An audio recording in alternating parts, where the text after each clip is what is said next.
Welcome to our lecture online. Here's another very interesting problem from the JEE Advanced exam.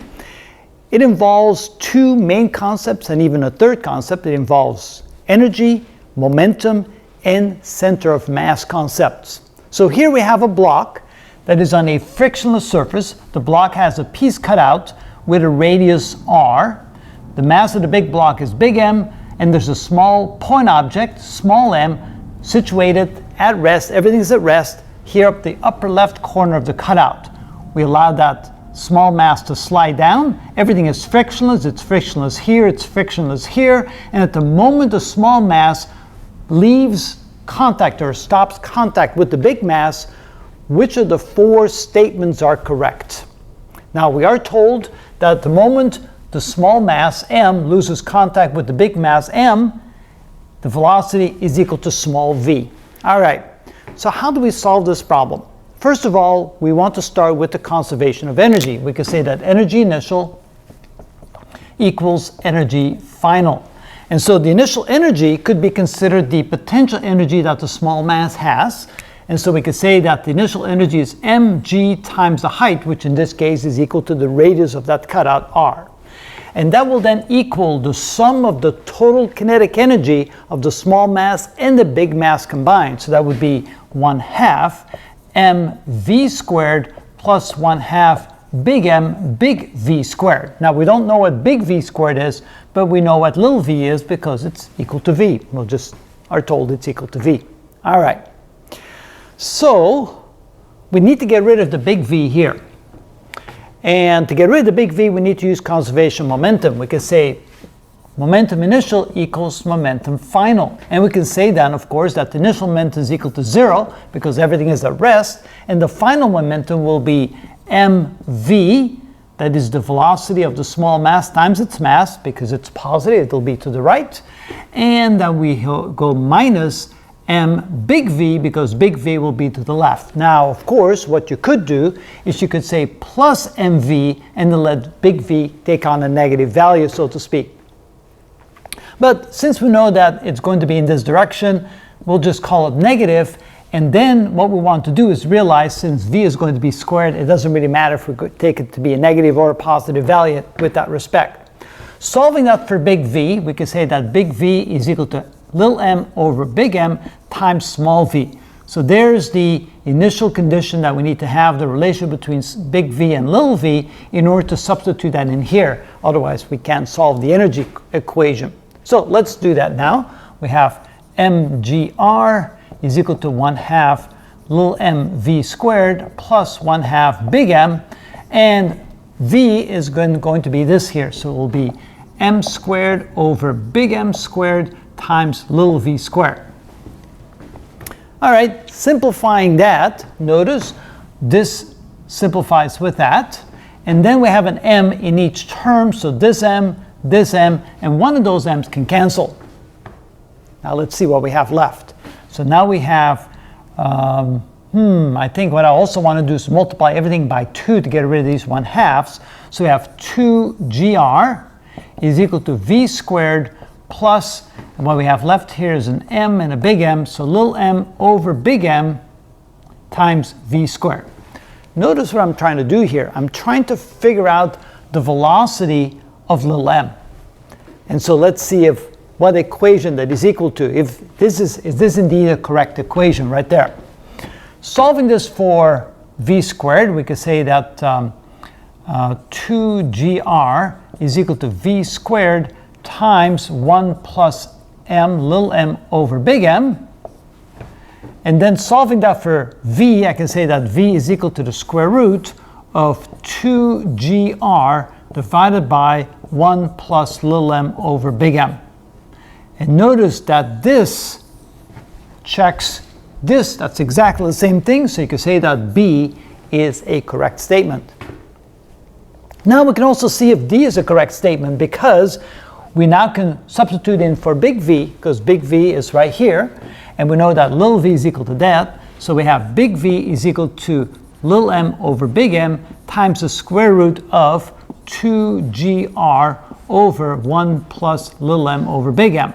Now, is this equal to this. And of course, it's going to be negative velocity because it's in the negative direction, so we'll take care of that. So we have little m over big M, that's correct, minus, but the square root of 2gr, we don't have the 1 plus m over m there. So this is not a good answer. Finally, we need to know the position of m and big M after the little ball. So the whole thing will move to the left and the little ball will move to the right. So at some point the little ball will leave the big ball. The little ball will have moved, I should say the little object M will have moved to the right, big M will have moved to the left, and now we want to know the amount of the displacement. We do know that the center mass is not going to change position. Whatever the center mass is initially of the whole system, let's say right here is the center mass of the whole system. Now the little mass will move to the right, the big mass will move to the left, but the center mass will not have moved. So we can say that the change in the center of mass is equal to the sum from I equals 1 to n, of course there's two pieces right here, which is going to be equal to x tilde, as we call it, the center of mass of each individual item, little m and big M, times m sub I. So in this case, that is going to be equal to, we're not done yet. We have to divide that by the sum of all the masses, m sub I. So we have to make sure we do that as well. That'll give it the position of the center mass as it has changed. So in this case, we know that little m will move to the right a distance r relative to this center mass. Not relative to the ground, but relative to the center mass. So we can say that this is going to be equal to r times little m divided by the sum of the two masses, m plus big M. And then we can say that we have the center mass, the motion in the other direction for the big mass. Now we don't know what that is. So we're going to add plus center mass of big M. That's the change in center mass. So this is the change of center mass of the little one, this is the change of center mass of the big one. Together, that should add up to 0, because after all, the center mass will not change. The small mass will move to the right, the big mass will move to the left, and the total change in center mass cannot change.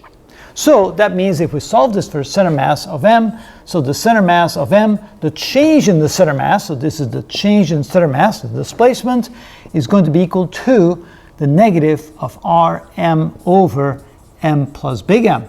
And notice that this is exactly the same as that. So C is a correct statement as well. Now, what about the position change of small m?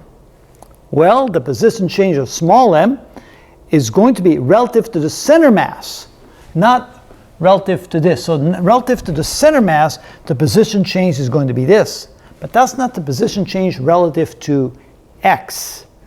What we can say is that the position change, so the change in x for small m is going to be equal to the positive distance moved to the right, which is r, minus the distance of the large mass, which is going to be minus Rm over m plus m.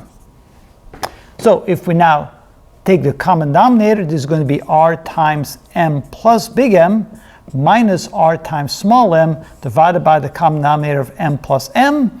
And so then we have r times small m minus r times small m that cancels out. So we have r times big M divided by m plus m, and that's going to be the change in x for the small mass.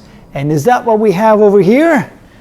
And the answer is no, that's not what we have over there. So this is also an incorrect statement. And that is how you solve this particular problem. Now, I realize that if you only get about 3 minutes to solve this problem, that's probably not enough. But you definitely want to start, since there's no laws in energy. It's frictionless here and frictionless there. You could say that we can use the conservation of energy equation. So the initial potential energy adds up to the final kinetic energy. Then you realize to find big V, you need to find big V by using the conservation of momentum, which is always true no matter what. So we have this. It doesn't matter if it's negative or positive because we're going to square it. So then you can solve this for V. Check this.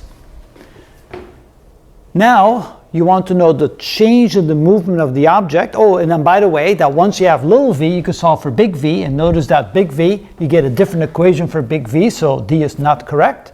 Then to see the change in the position for the x component for big mass, we looked at the change in center mass.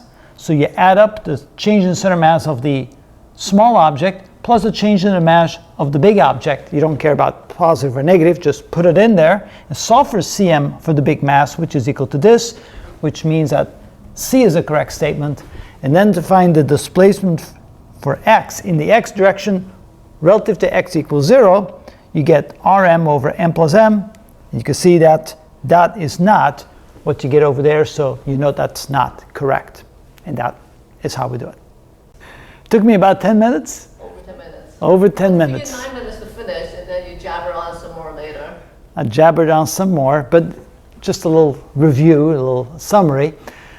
I think if you just concentrate on doing the problem, you could probably do it in about 5 or 6 minutes. But 3 minutes would be a real challenge. And then of course you have to understand, first of all, what the problem is asking.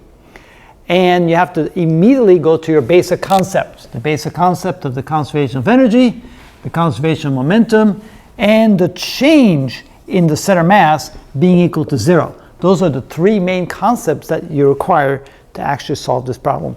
So it is definitely a challenge.